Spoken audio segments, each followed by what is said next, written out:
Assalamualaikum warahmatullahi wabarakatuh. Pada kesempatan kali ini saya akan menjelaskan tulisan saya yang bertema tentang dakwah LGBT di Kota Tangerang. Nah, LGBT ini merupakan perilaku menyimpang yang dimana dilarang oleh hukum agama dan hukum negara. Nah, LGBT atau sodomi ini tentu pernah dilakukan oleh umat Nabi Lut di Yordania. Nah, singkatan LGBT ini berasal dari kata lesbian, gay, biseksual, dan transgender. Nah, kemudian perilaku LGBT ini pada masa kini ini telah menyebar ke seluruh negara, baik di Amerika maupun di bangsa Eropa serta bangsa Asia, termasuk ke Indonesia. Nah, di Indonesia gerakan LGBT ini sudah sangat terstruktur, sistematis, dan masih menyebar ke seluruh kota-kota besar yang ada di Indonesia, termasuk kota Tangerang, karena kota Tangerang merupakan salah satu kota besar yang sangat strategis yang menghubungkan antara Banten dan ibu kota Jakarta.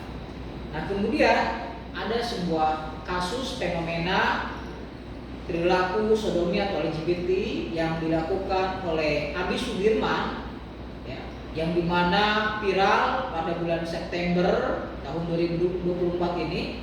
Nah, beliau ini mendirikan Yayasan Sosial Darussalam An-Nur yang tidak berizin, yang berlokasi di Kecamatan Ciledug, Kota Tangerang, Banten, yang telah dibongkar oleh masyarakat dan aparat kepolisian. Nah, dari kasus tersebut, data sementara yang saya peroleh yang dirilis oleh media Tempo itu ada 11, kemudian Metro News itu 12, serta dari BBC itu ada 40 yang menjadi korban anak-anak ya. Nah, tentu gerakan ini sangat mengejutkan dan mengkhawatirkan banyak pihak yang karena LGBT merupakan perilaku yang sangat menyimpang, merusak generasi bangsa Indonesia dan juga masyarakat Kota Tangerang.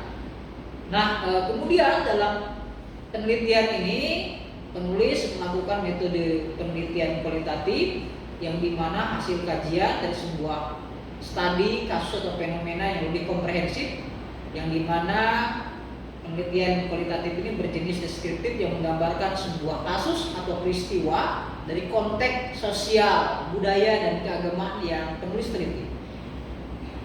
Selanjutnya, kesimpulan dari tulisan ini adalah bahwa dakwah itu merupakan salah satu perintah Allah Subhanahu wa Ta'ala, sebagaimana terdapat di dalam surat An-Nahl, surat ke-16 ayat 125, yang berbunyi artinya, serulah manusia kepada jalan Tuhanmu dengan cara-cara hikmah dan pelajaran yang baik, dan bantahlah mereka dengan cara-cara yang baik. Sesungguhnya Tuhanmu dialah yang lebih mengetahui tentang siapa yang tersesat pada jalannya, dan dia lebih mengetahui tentang orang-orang yang mendapatkan petunjuk. An-Nahl ayat 125.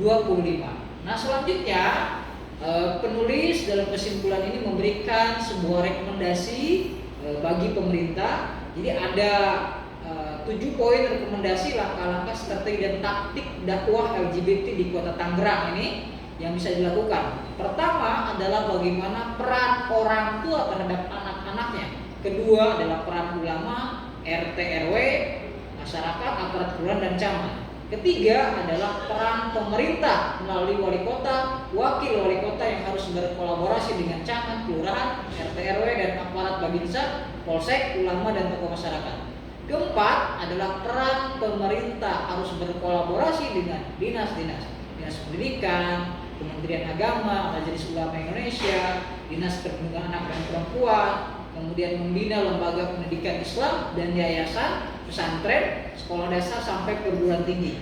Kelima, peran Dinas Pendidikan, Kementerian Agama, Dinas Perempuan dan Perlindungan Anak yang harus berpartisipasi aktif dalam melakukan pengajian, penyuluhan, pendidikan, seminar sebagai upaya pencegahan dan perlindungan terhadap anak-anak atau masyarakat. Keenam, peran pemerintah harus membuat aturan hukum yang jelas dan tegas terhadap perilaku LGBT. Dan terakhir, ketujuh, peran pemerintah harus melakukan pengawasan, monitoring, dan evaluasi secara berkelanjutan. Ya, semoga ketujuh upaya ini bermanfaat bagi kita semua dan masyarakat Kota Tangerang terhindar dari perilaku LGBT yang menyimpang agar masyarakat selamat dunia akhirat. Semoga tulisan ini bermanfaat. Terima kasih banyak. Assalamualaikum warahmatullahi wabarakatuh.